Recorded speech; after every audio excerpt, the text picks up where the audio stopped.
Bapak Ibu serta saudara-saudariku yang dikasihi Tuhan,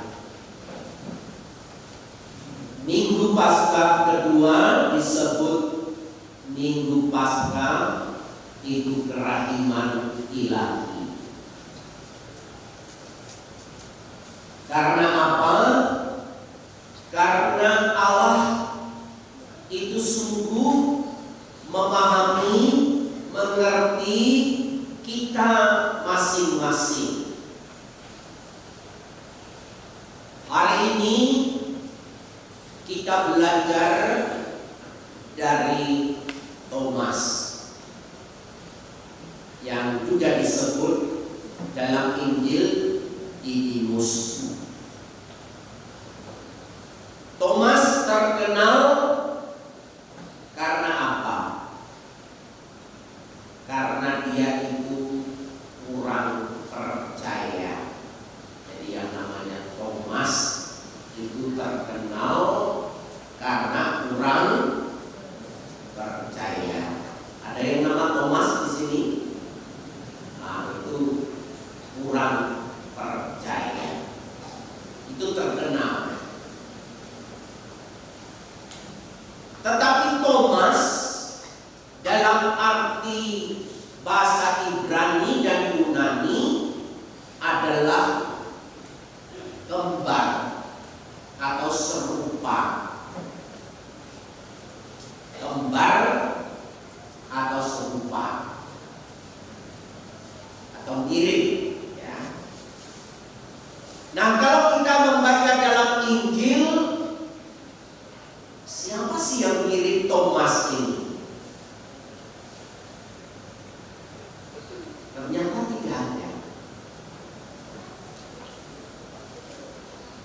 Sehingga orang mengatakan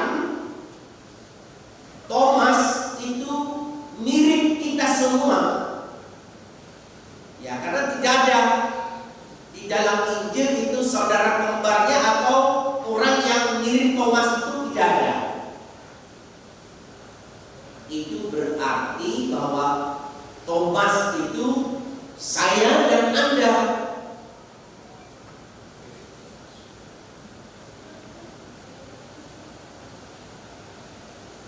Thomas ini bisa dikatakan mewakili kaum intelektual yang tidak akan percaya kalau tidak ada bukti. Tidak akan percaya kalau tidak ada bisa diteliti. Tidak menyentuh, tidak mengalami.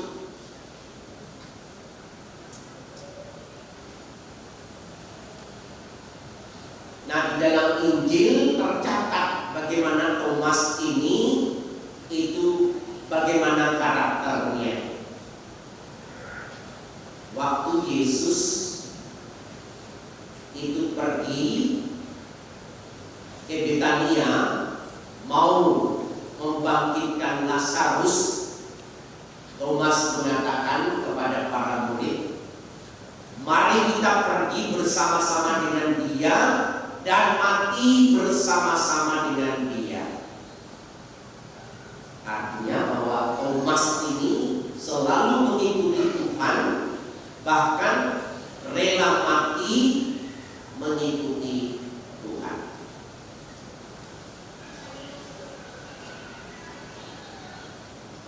Yang kedua, waktu Yesus mengatakan bahwa aku pergi ke rumah Bapa dan akan menyediakan tempat bagimu. Aku ini adalah jalan, kebenaran, dan kehidupan. Thomas mengatakan, kemana engkau pergi? Bagaimana kamu tahu jalan ke sana? Tunjukkan Bapa itu kepada kami. Maka Yesus itu menjelaskan supaya Thomas ini mengerti bahwa dia pergi ke rumah Bapa itu untuk menyediakan dialah jalan, kebenaran, dan kehidupan. Tanpa Thomas, kita tidak mengerti apa yang dimaksud oleh Yesus. Nah, hari ini para murid mengatakan, kami melihat Tuhan. Apakah Thomas percaya? Nah, ini dari membuat dia digelari itu orang yang tidak percaya. Oh tidak, bilang Thomas. Sebelum aku membuktikannya, apakah dia benar Yesus?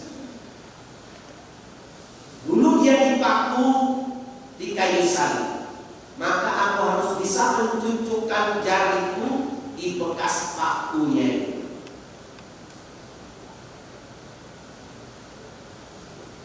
Dulu waktu Jumat Agung itu tentara Romawi itu menombak lambung Yesus, maka dia luka. Nah, sebelum aku meletakkan tanganku di bekas lukanya itu, aku tidak percaya. Apakah Yesus mencela Thomas? Tidak. Dia mengerti siapa Thomas ini, dan dia datang kemudian dan mengatakan kepada Thomas, silakan buktikan, silakan kalau mencucukkan jarimu dan meletakkan tanganmu di bekas luka di lambung. Lihat, Thomas kan tidak ikut-ikutan.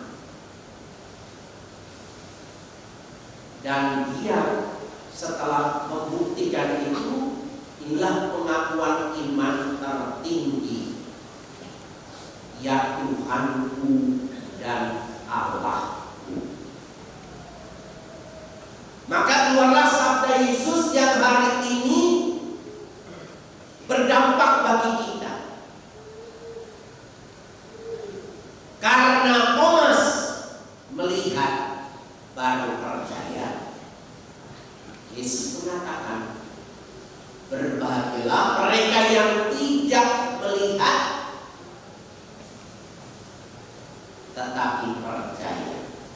Nah, itu dia berbicara kepada kita. Kita tidak pernah melihat tetapi percaya. Dan kepada kita Yesus mengatakan, berbahagia.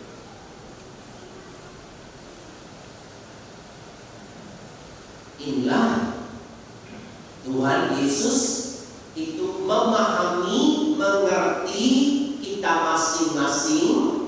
Kita itu adalah Thomas. Ya, masing-masing dari kita bisa punya karakter macam-macam. Tetapi kita akhirnya bisa sampai pada pengakuan iman bahwa Dialah Tuhan dan Juru Selamat, sebagaimana dituliskan dalam penutup Injil Yohanes hari ini. Tujuan Injil Yohanes menulis Injilnya adalah supaya kamu percaya bahwa Yesuslah Mesias Putra Allah, dan supaya karena percaya kamu memperoleh hidup dalam namanya. Itulah tujuan Injil ditulis oleh Yohanes. Dalam penutup Injilnya dikatakan, memang masih banyak tanda mujizat lain yang diperbuat Yesus di depan mata murid-muridnya yang tidak tercatat dalam kitab ini. Tetapi hal-hal ini telah dicatat. Itulah yang penting, yaitu supaya kamu percaya bahwa Yesuslah Mesias Putra Allah yang hidup. Sama persis seperti pengakuan Thomas. Semoga kita adalah gambaran Thomas zaman ini. Kita tidak ikut-ikutan saja, tetapi kita punya karakter, kita punya iman sebagaimana juga Thomas punya iman. Tuhan membantu kita mungkin. Amin. Mari kita bangkit berdiri, kita memperbarui iman